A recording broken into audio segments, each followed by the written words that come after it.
بازی کا، صلہ رحمی کا، دوسرے کو ترجیح دینے کا، یہ میں اس کی بات کرنے لگا ہوں جو سگا بھائی نہیں، صحیح، صرف اسلامک بھائی، جس نے کلمہ پڑھا ہے وہ بھی آپ کا بھائی ہے. بے شک.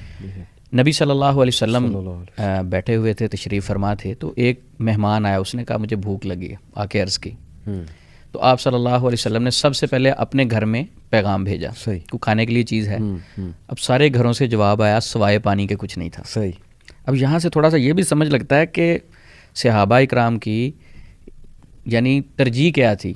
وہ تو آخرت تھی، گھروں میں کچھ بھی نہیں ہے کھانے کے لیے. ہمارے گھر میں مہمان آ جائیں، وہ ایک سال رہیں تو اتنی گندم بھی پڑی ہوتی ہے، باقی چیزیں بھی پڑی ہوتی ہیں. وہ کہتے پانی کے علاوہ کچھ نہیں ہے. صحیح. اب نبی پاک صلی اللہ علیہ وسلم نے صحابہ سے پوچھا کوئی ہے جو اس کی مہمان نوازی کرے؟ تو ابو طلحہ انصاری رضی اللہ تعالیٰ عنہ نے کہا کہ میں مہمان نوازی کرتا ہوں. صحیح. اب یہ واقعہ ذرا اگر ہم اس کو ڈیپتھ سے دیکھیں تو بڑی چیزیں سمجھ لگتی ہیں علی بھائی.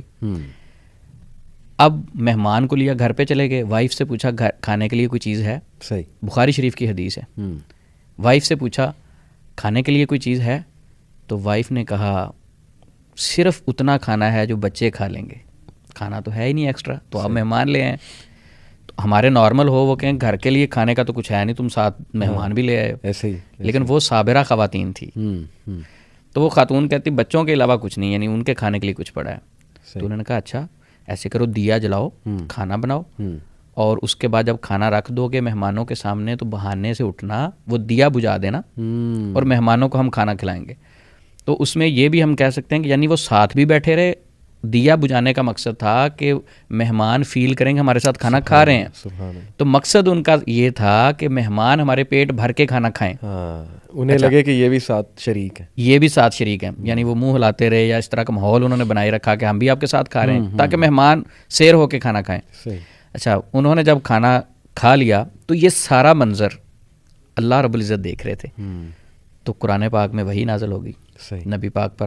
وہی کیا ہے؟ اللہ رب العزت نے وہی نازل فرمائی وَيُؤْثِرُونَ عَلَىٰ أَنفُسِهِمْ وَلَوْ كَانَ بِهِمْ خَصَاصَةٌ وَمَنْ يُوقَ شُحَّ نَفْسِهِ فَأُولَٰئِكَ هُمُ الْمُفْلِحُونَ. سبحان اللہ. وَيُؤْثِرُونَ عَلَىٰ أَنفُسِهِمْ وَلَوْ كَانَ بِهِمْ خَصَاصَةٌ. یعنی اس میں کہا گیا کہ وہ لوگ کیا ہی وہ لوگ ہیں کہ اپنی ان کی ضرورت ہوتی لیکن دوسروں کو اپنے اوپر ترجیح دیتے ہیں.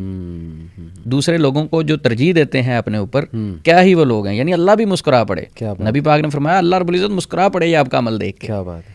اور اس کے بعد اللہ رب العزت نے فرمایا وَمَن يُوقَ شُحَّ نَفْسِهِ، جو اپنے نفس کی بخیلی سے بچا لیا گیا وہ شخص ہیں کامیاب. وَمَن يُوقَ شُحَّ نَفْسِهِ فَأُولَٰئِكَ هُمُ الْمُفْلِحُونَ.